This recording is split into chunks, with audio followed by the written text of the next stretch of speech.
Okay, I don't know if you've ever had a scary river moment. I'm going to tell you one that I was thinking this week, like, oh, this was mine, okay? I'm a youth pastor. We've got a middle school. We're doing a weekend retreat. And we're at a camp. We've got, as I recall, 10 canoes, so we got 20 of us. We're going to canoe out, and then we got to go downstream about an hour and a half, and then we're going to set up camp, and then we're going to canoe some more on Saturday, call it a day, okay? So the camp director's like some instructions, but how hard can it be? Get in a boat, paddle, hang a left, boom, set up camp, all right? All good. All good until like, I don't know, I'm at the back of the group, and I got another leader in the first canoe, and we're just thinking this will be like, just how hard, it's like going downhill. Here we go. When we come to the fork in the river, we got to go left or right. I wasn't paying attention because I thought, we're just going to play follow the leader. And so they're like, hey, Mike. And I'm like, well, I don't know. Where'd they go? And I was like, first, middle school kids. I'm not trying to be slamming. I'm just saying they weren't paying attention. So I'm like, well, go right. So we go right, and we're canoeing for like, I don't know, we get to about the hour and a half mark, because I sort of remembered that being like the point, like, okay, we got to be getting close. And like an hour 45, and at 2 hours, and a little over 2 hours, the water's like, it's just, the river's getting shallower. And I can look at the undercurrent, the growth underneath, and I can see it's flowing the opposite way of what I've been paddling. Now, I don't know about you, but I'm not like an outdoors person. I'm not very sharp. I struggle with this stuff. My friends will tell you that. And I'm looking at this and I'm going, oh God, please don't, like, this has got to be a mirage. Like, there's no way we've been paddling upstream for 2 hours. Please tell me that's not the case. And we get to a spot where the canoes won't go any further. And I'm like, this is wrong. This is not good. And I'm like, I've got 6 other canoes of middle school kids, myself, and I've got to explain to them that we have come to a spot where we're going to have to canoe back 2 hours from where we started. And then we're going to have to canoe another hour and a half to get to camp on a Friday night as the sun is setting. And I think about that this week going, they weren't happy. I wasn't happy. By the end of this, we're canoeing sort of, I would say like by moonlight, barely. I don't know, I'm not trying to be dramatic, but the sun has set. And we had to go into a couple of overpasses with bats. And I don't know if you've ever had to do that with middle school girls. But it was like, I had one girl, I remember this, and she said, I'm not going under there, Mike. And I said to her, then we will pick you up here tomorrow. Those are our only 2 options, okay? You got to keep going with the rest of us, or we'll come back and get you in the morning. I don't know what else to say here. All right, but that's always stuck with me. It was like, had I just paid attention to the director saying, when you get to the T intersection, hang a left and go downstream. And sometimes it's like, we miss the instructions, We're starting the series in Joshua, Next Steps, okay? And last week what we saw with our guy Joshua, let's see here, was he had led this group of people to, they're going to the promised land. They're going to this parcel of land that God has told them they're going to have. Here we go. Is it work? Here we go. All right. When it's time to move, here we go. Come on back here. Okay. So Joshua's got, I don't know, he's got like a lot of people counting on him. And up until now it's been Moses. And now it's going to be him.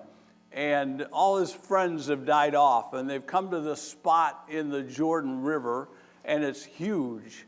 And they're not going to be able, there's no bridge. They're not going to take an airplane across. They're like, God has said you're going to get to the other side. And they got no idea how they're going to do that. And I think for some of us, there are times in our life where that's what it feels like. We come to a river and we don't know how we're going to get across. And it might be your age, it might be your health, it might be your marriage, it might be your job. I don't know what it'll be. It's something that seems insurmountable to you. And like, what am I going to do, God? Joshua's there with this group of people, and the one thing we saw last week that God told him was simply, look, be strong. Be courageous. I'm with you. I was with Moses. I'm going to be with you. And if I could remind you of something this morning, it's that the same God who was with Joshua is the one who promises to go with you. I have a hard time computing that because I get caught up in my drama. I see my river. I don't see the same God. But he has said all along, will you trust me with this? Can we take some next steps together? Will you listen to what I'm about to show you? And we're like, oh man, I don't know. And it just feels so hard. It feels like so insurmountable. The thing that I was kind of, as I was preparing this week, what I want to remind you is no one drifts to deeper faith. You're not going to accidentally wake up one day closer to God. It's not going to one day mystically go, oh man, it's solved. God's going to work with you. He's going to work with me. He's going to show me things. He's going to ask things of me. And it's going to be up to me whether I'm going to take the next step, whether I'm going to get my feet wet, whether I'm going to advance or I'm going to pull back. That's my call, right? But it's not that he's going to leave me out to dry. Now, if you're following your world events, here's what's going on. This was interesting to me. How many of you have heard the little chant, from the river to the sea, Palestine will be free? It's out there, it's in the news. This is exactly what we're talking about. As they've come from over here, here's the Jordan River. It flows from the Dead Sea to the Sea of Galilee, where Jesus did all his stuff. Here's the Great Sea, or it's called the Mediterranean Sea. All right? As Joshua's approaching, this is all what would be called the Canaanites, the parasites, the mosquito bites, all that stuff. They're all in there, right? And God has said to Israel, coming out of Egypt, you're going to cross this Jordan River. And we read in Joshua 3, if you've got your Bible, you want to open it up there, you got a Bible app, whatever you've got. I'm going to jump on down the middle of the chapter. Chapter 3, verse 14. So when the people broke camp to cross the Jordan, the priests carrying the Ark of the Covenant went ahead of them, and now the Jordan is at flood stage, all during harvest. Okay? That's a significant detail. That tells us this river, the Jordan River, which normally would be, I don't know, you could probably wade across it. It's 5 to 8 feet, 10 feet at most, is what I read. At flood stage, this thing goes like 30 feet deep. This thing has a current of like 40 miles an hour. To give you some context, when I went and looked this week, when the Mississippi floods, okay, when we've seen it flood its bank, its current gets up to maybe 10 miles an hour. At 2 miles an hour, a current can knock a car off a bridge. So there's no way they're getting across the Jordan River at flood stage. It's not happening. God has brought them to this spot, the Jordan River, and he said, you're going to come into this land. This is the land that I'm going to give you. And they're like, how? And if you want some context, this is what I just find interesting. This is all, when you're hearing the Middle East stuff, here's what's going on. I'm not a Middle East expert by any means. But what you have is Israel controls all of this. You have the West Bank and you have the Jerusalem, where there's some shared people in there, some people from Israel and some Palestinians. And then here's the Gaza Strip down here, okay? They're crossing right about here. And where we sit today, this is when you hear them chant, from the river to the sea, Palestine will be free. They're talking about this land going back under Palestinian control, all of it. And Israel is saying, no, that's the land God gave us. And you can see where you're going to have conflict, like it's not going to be easily settled because you both feel entitled to the land. This is your land. This is where your parents were buried. This is where you set up shop. And now these people are come in, and they're taking your land.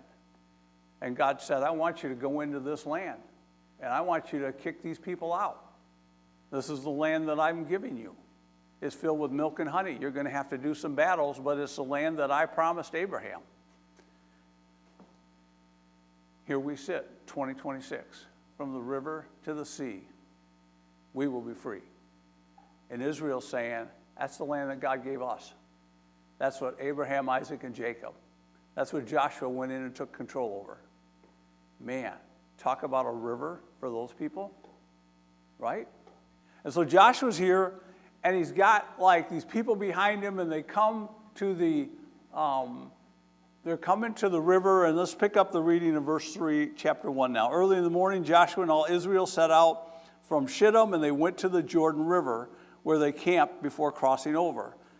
After 3 days, the officers went throughout the camp. They were giving orders to the people, when you see the Ark of the Covenant of the Lord your God and the priests and the Levites who are carrying it, you're to move out from your positions, excuse me, and you're to follow it. And then you're going to know which way to go since you've never been this way before. But keep a distance of about 1,000 yards between you and the ark. Don't go near it. And Joshua told the people, consecrate yourselves, for tomorrow the Lord's going to do some amazing things among you. And Joshua said to the priests, take up the Ark of the Covenant and pass on ahead of the people. And so they took it up, and they went ahead of them.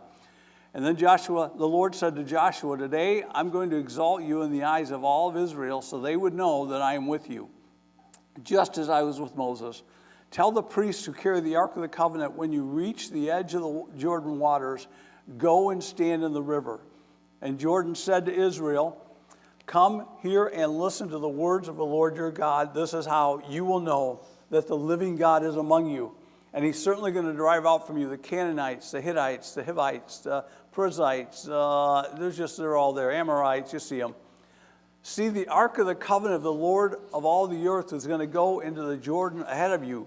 And now then choose 12 men from the tribes of Israel, one from each tribe. And as soon as the priests who carry the Ark of the Lord of all the earth, when they set foot in the Jordan, the waters flowing downstream are going to be cut off, and they're going to stand up like as a heap, like in a wall. So here's what we read. The people broke camp, and they went in there. And as soon as the priests reached the and carried the ark, reached the Jordan, and their feet touched the water's edge, the water from upstream stopped flowing. And it piled up in a heap a great distance away. And the town is there, and you can find it. It's historical. And the people crossed opposite Jericho, and the priests carried the ark, and they stood firm on dry ground in the middle of the Jordan while all Israel passed by until the whole nation had completed crossing on the dry ground. Pretty cool stuff, if it's true. If it's true. You're going to have to do a little work to see is it true. Because it's pretty miraculous. Like somehow these people in the midst of the Missouri River, the Mississippi River at flood stage, that water broke apart, and they walked across on dry ground to get to the other side. Here's what you know, historically. Israel did get to the other side. So you got to ask yourself, how'd they get there? Did they build barges? Did they get some boats and planes to get them across? Because that's where the conflict is. Israel thinks this is their land. They occupied it at one time. How'd they get there? Okay? God says, I create a way. And I think for some of us, when we look at our Jordan moments, we look at our Jordan River moments, we think there's no way. We don't see a way possible that this thing that's in front of us is going to somehow part. Here's my question to you. What's your Jordan River moment? Do you have one this morning where you're sitting thinking, there's just no way? Maybe not everybody does. That's probably fair. But I venture to say there's a few. I remember years ago I had a friend, still friend. We were going through a series, and this friend's Jordan River moment was their, the friend is in their mid to late 30s at the time, had not spoken to their dad in years. Something happened, words were said. It's been a long time since my friend had spoken to their dad. I felt like God was impressing on their heart that they needed to make the call, but they wrestled with that. Because in their head, dad should be the one to call. The child shouldn't have to call the father. The father should be man enough to call the child. But nothing had happened. And so my friend, convinced that God wanted them to take the first step, picked up the phone, called their dad, said, "Can we meet? Can we get together? Can we talk?" And as we were debriefing and they were filling me in, there was a lot of fear and a lot of angst, as they said, when I walked up to that front door. I had memories come back. And I was like terrified as to what was going to happen. I said, "Mike, it was surprisingly easy once we got talking." That was our Jordan River moment. What's yours? What's the thing that you think can't be fixed? What's the thing you're facing? Some of you are facing grief. I was thinking this week, I'm just trying to be really, really genuine. I don't know how you face an empty chair. That chair's not going to suddenly get filled again. That person's not going to walk back. So what does God do for us if the Jordan River moment is an empty seat? How does he part that? How does he bring that person back, right? Some of us, it's your health. I have a dear friend who is a mom. She's in her 50s now, and I'm following her Facebook posts. She was in our student ministry. She's got stage 4 cancer. And her last post was a hopeful one, but her words were, "I know my life's not going to be as long as it might have been." That's what Kelly said. She's got 4 kids. They're all teens. She's a cool lady. She was a fun kid to have in our student ministry. She's looking at Jordan River moment. Unless God does something, it's like there's going to be grief there, right? So what I'm not trying to say is like, oh, God's going to just always part it and make it like back to the way it was, because I don't think that's realistic. So what's it like to go through tough times, hard waters, deep waters, and come out on the other side and say, God was there? I got 3 observations from the text I'm going to leave you with. Ask you to think about it like I've been thinking about it. The first has to do with, like in verses 8 and 9, I notice, Joshua said to Israel, "Come here and listen to the words of the Lord your God." And I think God speaks to us, but we've got to be willing to listen. I think before God takes and moves your Jordan moment, there's going to be times where you're going to have to, you're listening, you're seeking him out. I think I feel like with Christians, it can be like we just expect God's going to like, oh, I've been to church and I've been trying to be a good person, but we haven't really been seeking the Lord. Seek the Lord, the words the scriptures say. Jesus said, "Come to me, all you who are tired, and I'm going to give you rest." There's a deliberate actions that I will take in wanting to follow Jesus.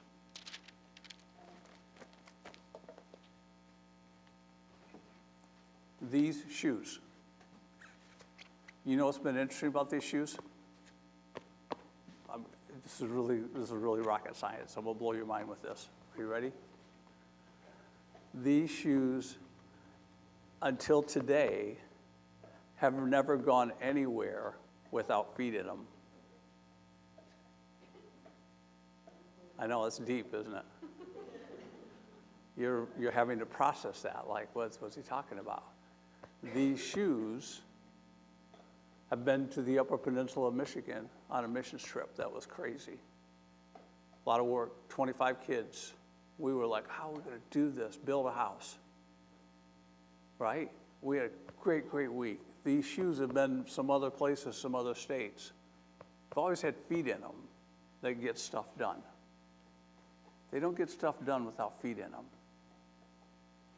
I think when it comes to my faith, my walk with God, this was interesting that Joshua said to Israel, I want you to come here and I want you to listen. What's the barrier for you to listen to God?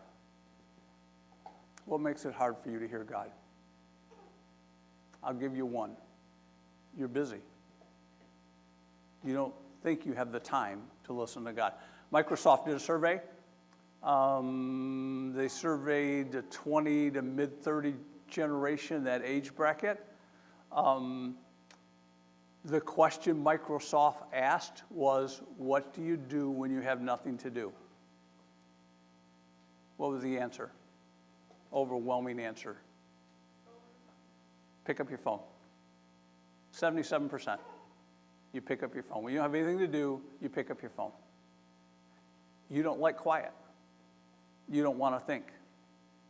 Because that is scary. When we pull aside and we just spend, it feels like we're wasting our time.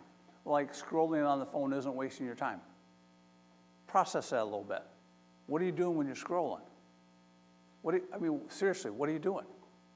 You're looking at reels, 20-second reels, and then it's just like a dopamine, something like rush for you, right? What if you were to use some of that time to slow down, to seek God, that you might hear from him because you believe he's going to speak to you? Does God speak to you? So, asking you, does God have anything to say to you? How do you hear it? How do you hear if God's got something to say to you? And I'm going to suggest to you the way to do that is to slow down and to carve out time, 10 minutes a day, where you're going to open the Word, you're going to take a devotional, you're going to do something, and you're going to say, speak, God, because I'm listening. I want to hear what you've got to say to me.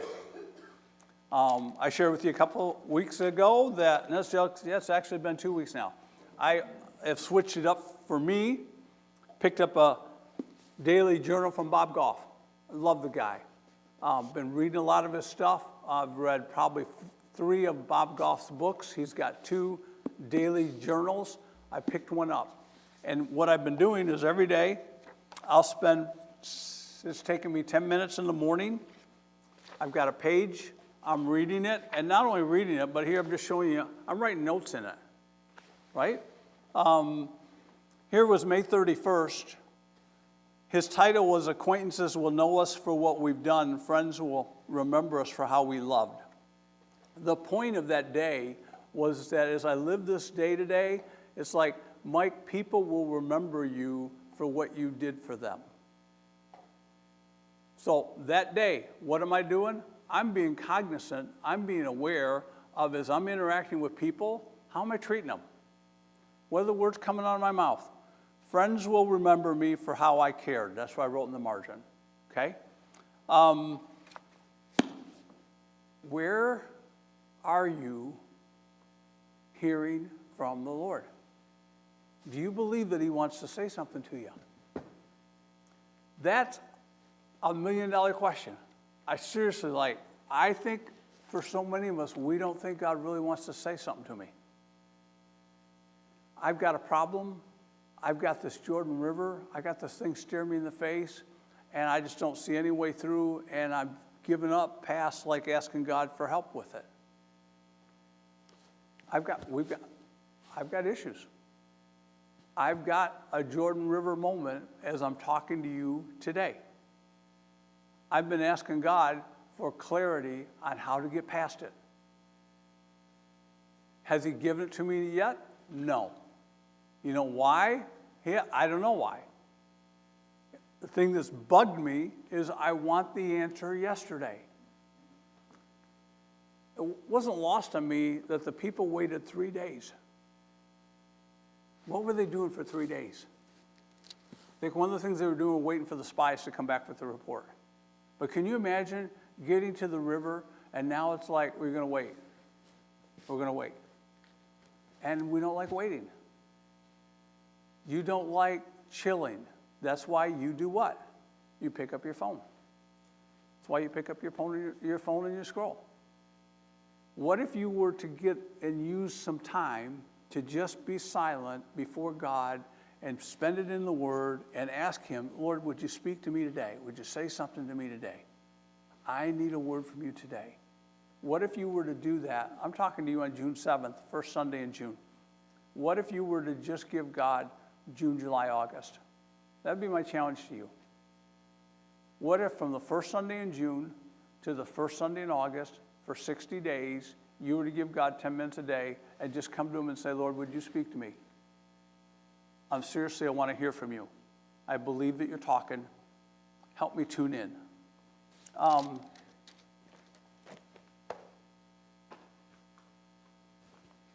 Do you think, I'm going to ask you something right now. Do you think there's stuff going on right now that you don't hear? Not a trick question. There is, right? Because I could pull up my Spotify and begin to hear music that must be streaming right through this building right now. Right? Because that's the only way my phone would receive it.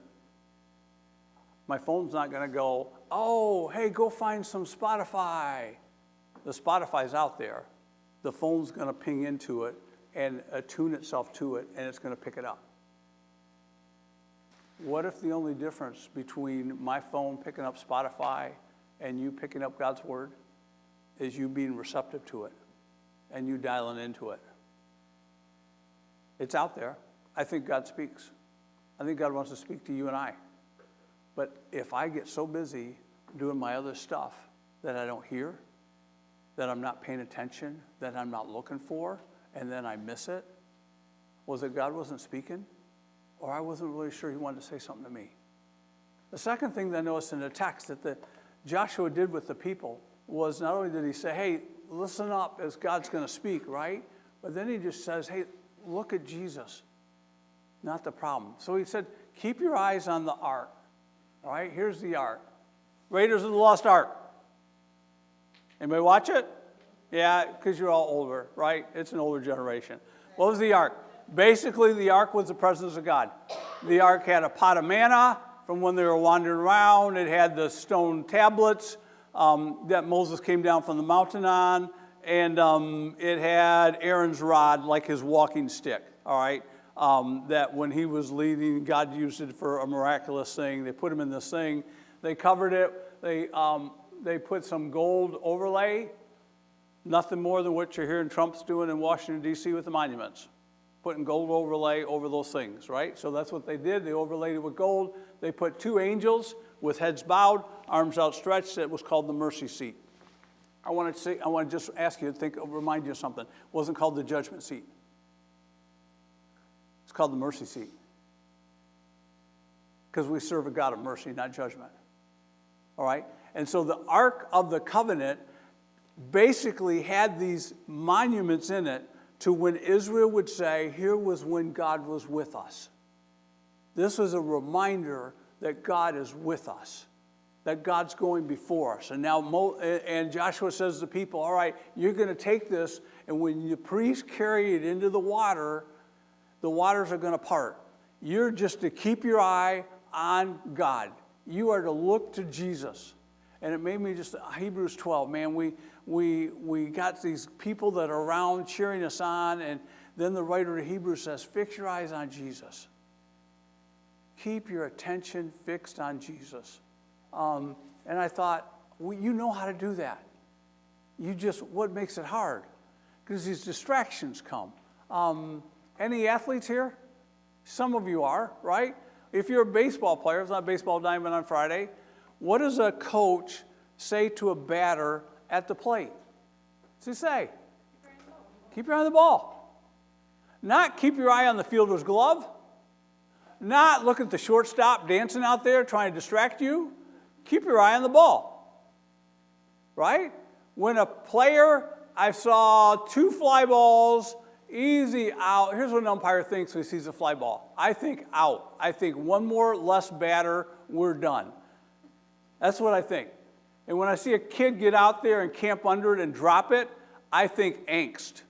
I think we got to play one more batter but what happened? Why did the kid drop a fly ball? What happens when a kid drops a fly ball? Did you see the pro player this week? Hit him in the head and bounced over for a home run? What happens what happened? How does he miss that? He took his eye off the ball. You got one thing to do, watch the ball. You took your eye off the ball. Keep your eyes on Jesus. Okay, great, Mike. What's that look like? This gets to be fun. Do you ever play, when you were driving, play the game I Spy? Okay, what's I Spy about? Let me do you one better.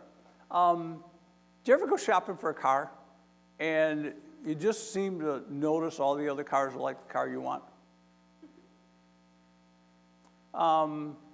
Anybody here have a red car? Any red car owners? I'd be curious for you, when you go home, on your drive home, look for how many red cars that you'll see. Just count them. Just keep track in your head how many red cars you're going to have. You'll see. What's going to happen? When you see a red car, it's going to ping. Do you ever play I Spy with Jesus? Do you ever play I Spy with God? Do you ever look to see what God is doing and take note of it? Or is it just a coincidence? Or is it just like, oh, did that just work out? I don't know. The writer to Hebrews says, fix your gaze on Jesus. Look to Jesus. Intentionally look for God at work in your life. Joshua said to the people, when you see the ark going towards the water, which would be crazy because nothing happened, they start walking.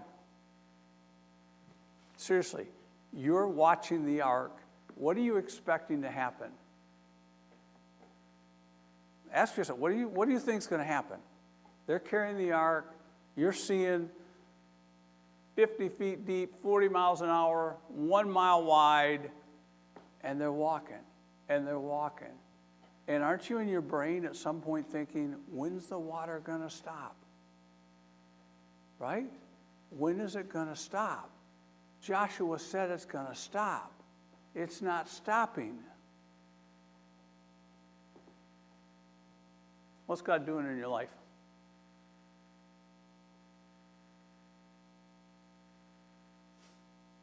What do you see Jesus doing in your life? Do we pause long enough to see it, acknowledge it, say thank you, and remember, He's still got me. He's not let you go. I want to encourage you to keep your eyes on Jesus.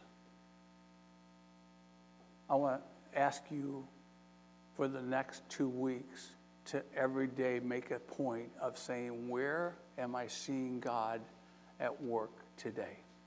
What am I seeing?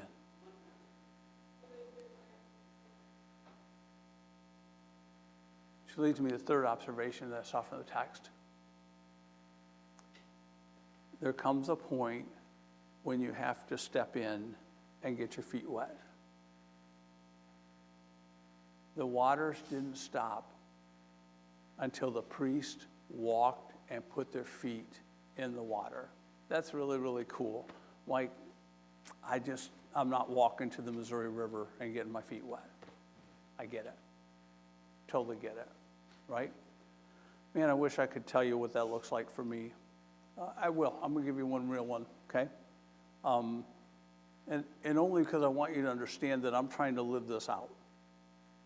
So we got word this week that the church, okay, we were going to have trouble making payroll this week without some giving. And the treasurer sent out an email. This is always funny to me. He sent out an email to everybody in leadership, and nobody said anything. His email was like, what do we want to do? And you know what God said to me? Dude, leaders go first. Get your feet wet. And so Patty and I talked, and we okay, here's what we need to do. And that's what we did. Because I believe that God's not done with this church. I believe that God is still working in Stonebridge to reach people in our community. I'm not trying to say, hey, you guys give while Mike and Patty sit back. I'm saying we do this together. I had to get my feet wet. I think there are things that God asks you to do, and they sound maybe crazy to do, and so you balk at them. Oh, it's not going to make a difference. This passage in chapter 3 makes a big deal. It says 3 or 4 times that the waters didn't part until the priests got their feet wet, until they stepped into the river, until they took the first step. And you know the thing that struck me? I'm just journaling. I was journaling, and I was like, you know what? And the presence of God was the one going in front of them. Don't miss that. God was going in front of them. God was with them all along.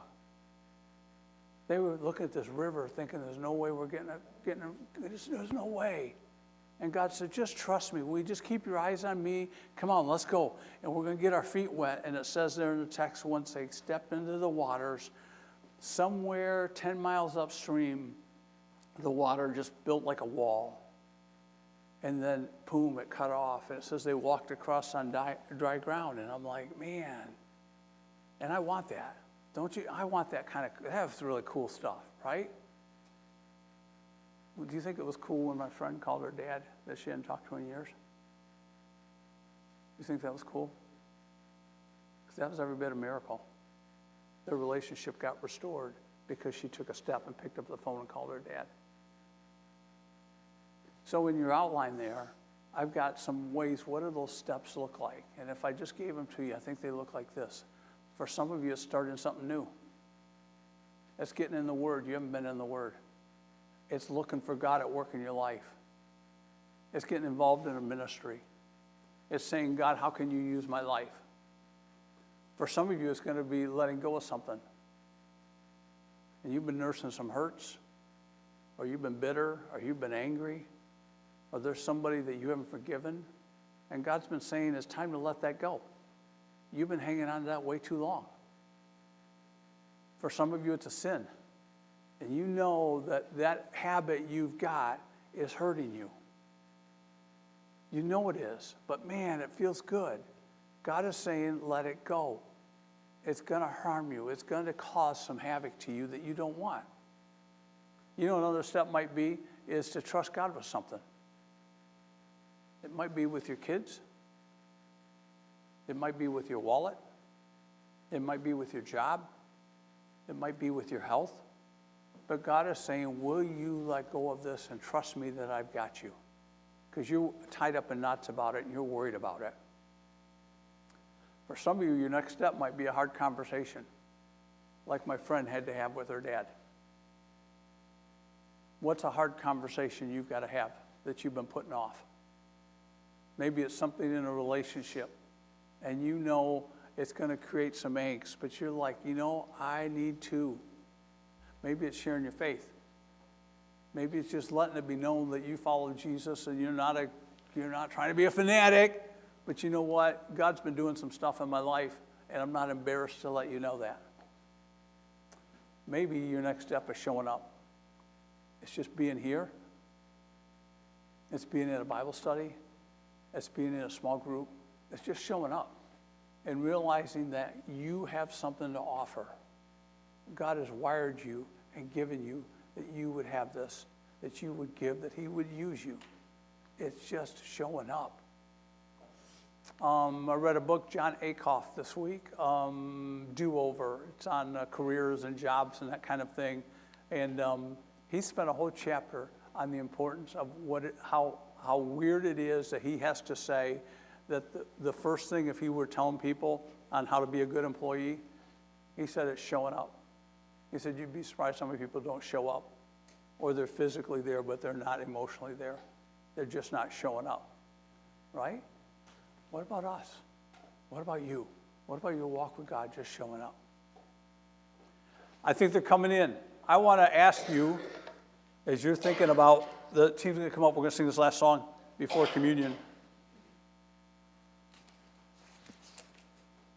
What is it that you need to step into?